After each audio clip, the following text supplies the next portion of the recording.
painting to photography, from beadwork to woodworking, KQAL FM on the campus of Winona State University presents Art Beat. Art Beat highlights the work and accomplishments of local artists from in and around Winona. Support for Art Beat is made possible by the Minnesota Arts and Cultural Heritage Fund.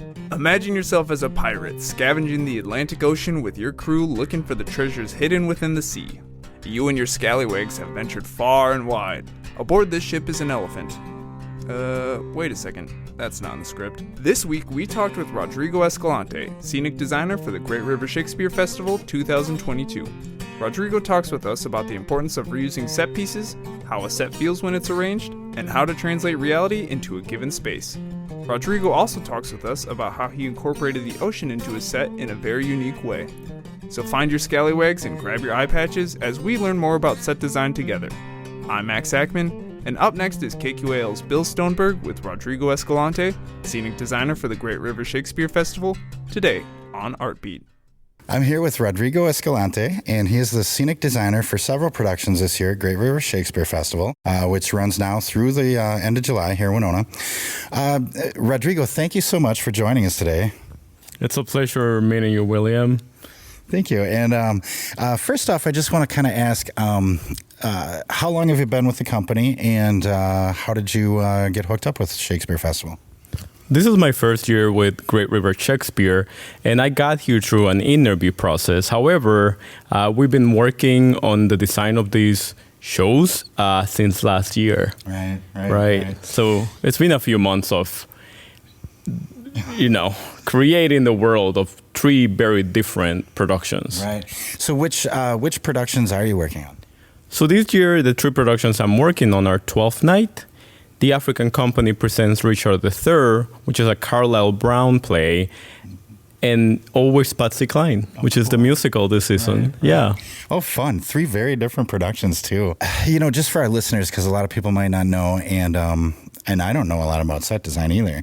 What exactly does a scenic designer do? If you had to sum it up real briefly, what is it?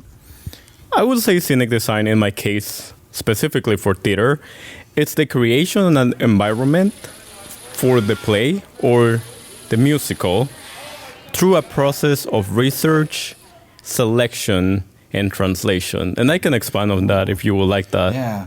Well, we'll probably get to some of those things throughout. When you first take on a job, where do you start? Because you have to create the entire kind of world and look and feel of everything.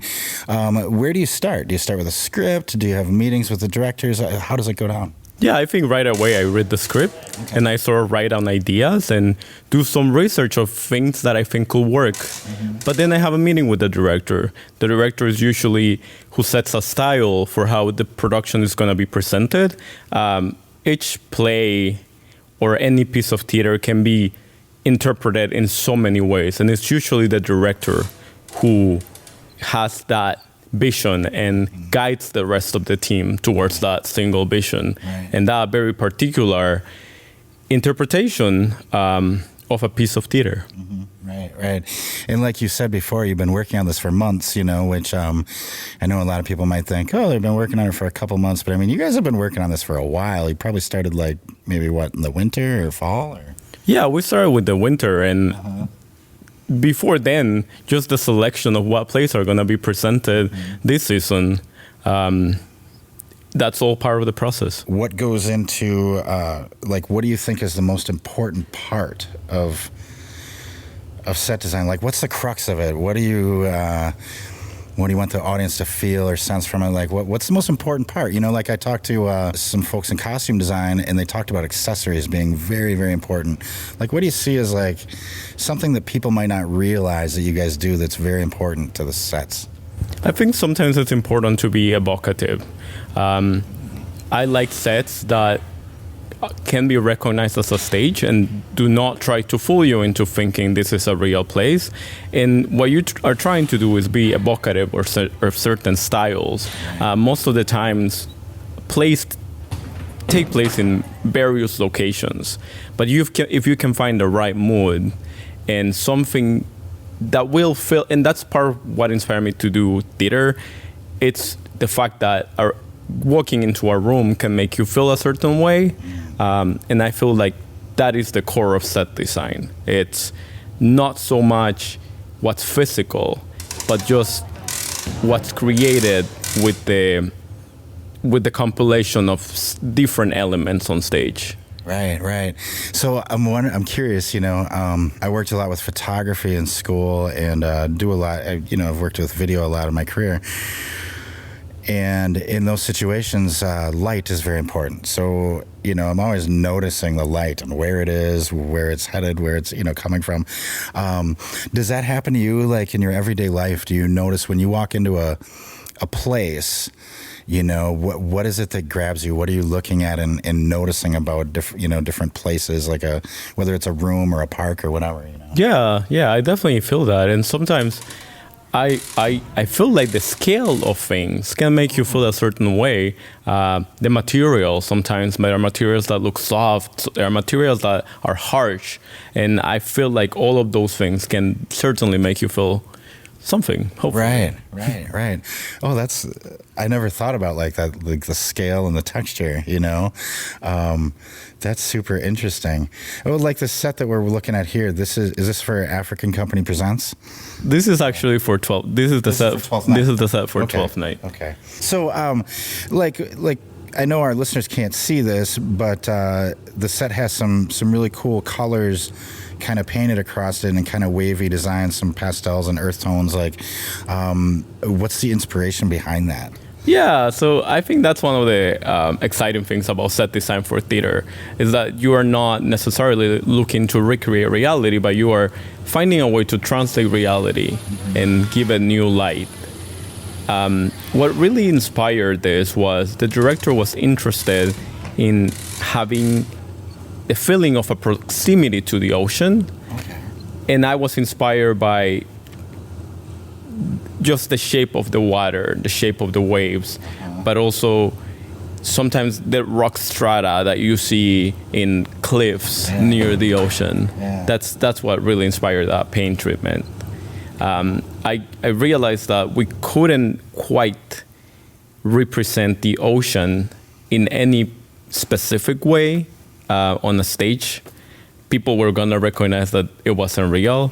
So I found a way to integrate it into the architecture. Right. Oh, it looks fantastic. I love it.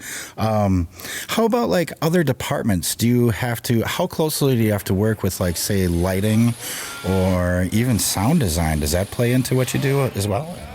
I mean, there are two aspects of it. There is the physical, technical aspect that we have to share a space, and we have to leave space for actual lighting instruments to exist, and sound instruments like speakers to exist. Okay. So we share a physical space, but also in terms of the design of it, sometimes lighting, no, I want to say always lighting is what really gives life to a set.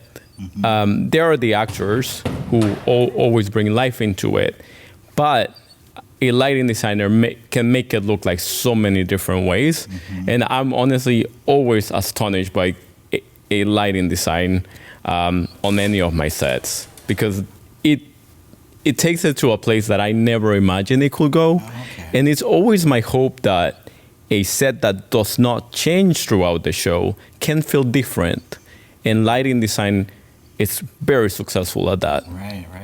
So do you, throughout the creation process and the building process, do you work closely with lighting and thinking about how the set's going to look throughout the production with the different lighting? Yeah, I mean, definitely there's a lot of collaboration, and we usually share renderings and sketches and drawings throughout the whole process, and it's, we prepare months in advance. There are no surprises when we come into the space, we hope. So by that point, all the choices have been made, and hopefully that collaboration comes with the meetings that we've been having months and months. And I know that some of the preview shows got kind of canceled or pushed back. How important is that time to your sets? Like, do they evolve or change much when you do previews, and can you tweak them after? Or I think it depends. Okay. Most of the time, you don't want to change things to the point that it's gonna affect the actors, who are ultimately the people inhabiting the set. And most of the times you hope that the decisions you have made are the correct ones. But there's always room for improvement, and in reality, a lot of the times it's the first time you're seeing it as an actual physical space. Sometimes we build scale models which translate everything to a smaller scale, almost like a dollhouse. We also create sketches. We create the drafting, which are the technical drawings of the set. But it's not really until you come into the theater and you see it installed that you know what it actually, more than what it looks like, what it feels like. And that's when you start thinking about things that you could change that are in the realm of the time frame that we have. Right. And to not affect the performance too much. So with the actors, I'm glad you mentioned that. This whole thing is a team effort, right? Everyone works together. How much do the actors, I don't want to say, I guess just for lack of a better term, rely on the set, and what you did with the set, and maybe vice versa. How much does their performance affect, how you're going to build the set? Because it's got to be a pretty symbiotic relationship, right? Yeah, it definitely has, and I think that's where somebody like the director it's a really important leader in the process, because they create that connection of, if they know what the space is going to be like, they know how to best use it and guide the actors in doing so. Like if you are creating a set that has multiple levels, how do we use those levels? When are they upstairs? When are they downstairs? When do they come upstairs? When do they come downstairs? So the director is who guides and bridges the connection between scenic designers and actors, and what works for the production and for how the show's gonna move. Right. Oh, I was also wondering, when you come into a production like this, do you build everything from the ground up, or is there sometimes we could use this structure from this other production, or, do you sometimes augment things that are already there, or is it all from the ground up and scratch? Yeah, it depends on the theater company. Here at Great River, we are lucky that there are some great set pieces that can be reused throughout the years. And have been here for a few years now. And I think that makes the process easier, knowing what you're working with and how to adapt that to the specific productions this year. I'm a big fan of using what a theater company already has and maybe finding a new way to use it or an inventive way to use it. I think it saves a lot of money and time. And a lot of times, if you are trying to put up some ambitious productions, having just a base that's already there, it's very useful. Right. Okay. Do you find that to be inspiring to have to work with something that's already there? Does that, guide your creativity in ways that it may not have, or would you rather build it from the ground up as far as creativity goes? I think I'm a person who likes limitations. For example, I think when I read the play, one of the first things I ask for is the drawings of the space, the ground plan, which gives us the dimensions of the theater, the dimensions of the stage, where the audience is, how big is the seating for the audience, how wide or how long is the section where the audience sits. And knowing all those things, you get more limitations, which are really helpful to the process, because then you know how much square footage you're actually dealing with. And so I think it's the same with knowing that if this is the pieces that we can use, it informs already a lot. And then I don't have to start from the ground. To me, I always love having as much knowledge, whether that's the space that the show is going in, or what people building the set are capable of. All those things are really helpful when you first design a show. Right. That it's talking about the space and what's there and what you have to work with reminded me of do the actors and the director, do they need to know kind of where you're headed with the sets before they start rehearsing, even so that they know where to stand? Or Yeah. By the time the director started the rehearsal, there should be a set design. okay, Because then they can stage their show. They can move the actors in a way that works in the space. And also, once we get into the rehearsal, it's the same vice versa. If they find out that something is not working or it's not going to work when we get into the theater, then we can go back and change it and rethink the design if it's not working in the rehearsal room. right. So rehearsals probably benefit you just as much as any other department, right? Yeah, it certainly is. It informs, and I think for the director, it really informs if this is going to work. Right. Yeah. What's the most, I guess, two questions kind of. What's the most challenging part of your work, and what's the most rewarding, you know?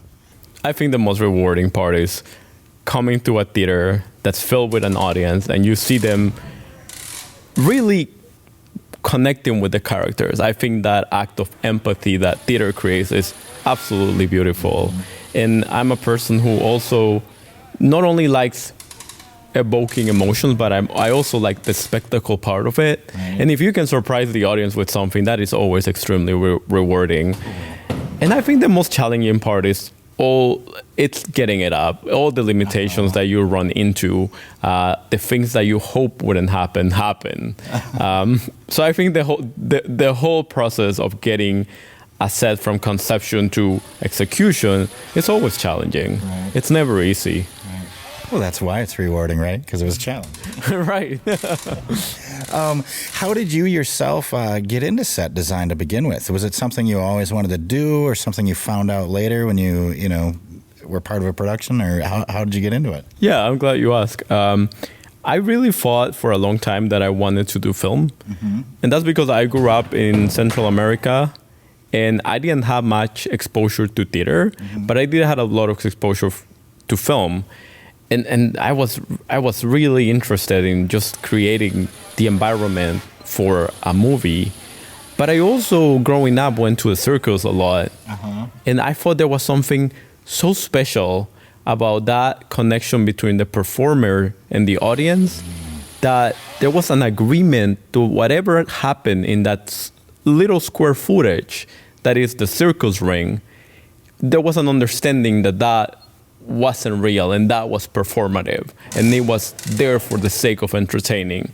And I think that's something that I perhaps still strive to do in my designs, creating something that feels like a stage, that we know we are here to connect with the audience. And I think that informs a lot of how I approach set design. Cool. Well, it sounds like you kind of have thought this way for a very long time, huh? Yeah, I think so. I think there are so many ways to approach set design, and it's unique to each person.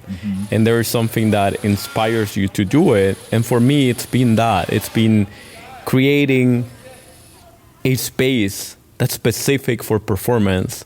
And I don't know what it is exactly about it that I'm so in love with that idea, but this is why I'm here. This is why I'm doing set design for theater. Cool. I love it. It just shows your passion for it, and where it comes from. That's great.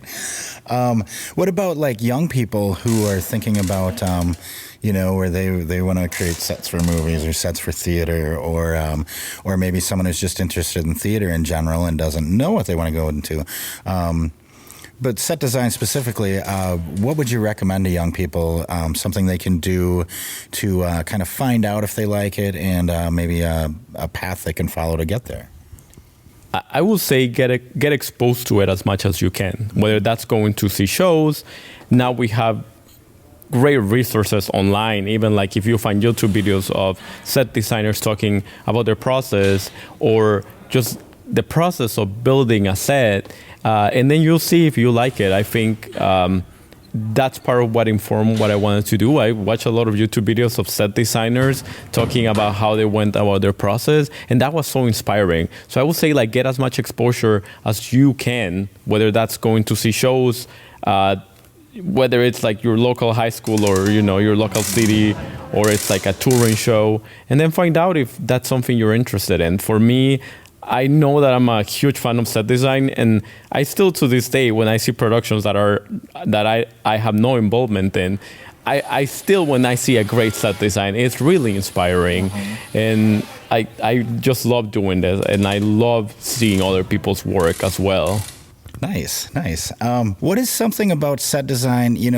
I know a lot of my audience might not be super familiar with set design itself. They might be familiar with theater, but they might not know a lot about set design. What's something about it that a lot of us might not know even exists? Maybe part of the process. Yeah, I don't know. Something that we might not know, a little secret. Yeah, I mean, I don't know. Like, I don't want to assume. I feel like people might know a lot about it, but I don't know. What I'll say is, I think the process, it has a lot of sides to it, and you truly have to be, you have to have multiple skills to successfully execute a set design, because you have to know how to research, you have to know how to sketch, and sometimes create hand drawings, hand paintings of it. You have to know how to create scale models in which you can show a director a small version of what you're putting on stage. You also need to have some technical knowledge, because you eventually will draft the pieces. You will create technical drawings of what's going on stage, and you will send this to a technical director who's the person in charge of building it. And then, I think the process of set design requires so many skills, and I think it's very particular to people who have that very special talent. So I don't know. I don't want to assume that people don't know what the process is, but I'm happy to talk more about it. Yeah. It sounds like, so I heard things about art. I heard things about drafting. I heard things about, all kinds of stuff in there. What if there's young people out there that are like, oh my, that sounds like a lot. I don't know if I could do that. Like, what would you tell them, at least for them to explore something? Yeah, I think like the most exciting part is always ideas. Okay. If you can start sketching what you think it's going to look like, and do not worry about the rest of the process. Don't worry about how you're going to get from conception to execution. For now, just focus on the idea, on the concept, and that's always the most exciting part. And then each part of the process will come later. But I think the most important part is always like having good ideas, and later knowing how to translate them into something physical. But I think practicing that, like sketch or in whichever way you want to create environments, I think it's very useful. Right. You gotta have that passion, huh? Yeah. I think definitely like passion is really important in this, because it's what we do as set designers. It's so specific, and you gotta hype yourself up. Yeah. Oh, I love it. Well, Rodrigo, it's always fascinating to me to talk to people who do things like this, things that are, well, not like the face on the screen. It's creating the scene, right? And I just think it's part of the magic, and I love hearing about how it works. So thank you so much for talking to us today. No, thank you. It's been a pleasure. Thanks again to Rodrigo Escalante, Scenic Designer with Great River Shakespeare Festival 2022, for joining us today on Artbeat. For more information on the festival, go to GRSF.org. For more conversations on art, tune into Artbeat, Tuesdays at 12:30, right here on 89.5 KQAL. You can also listen to Artbeat on your favorite streaming services. Find links at KQAL.org.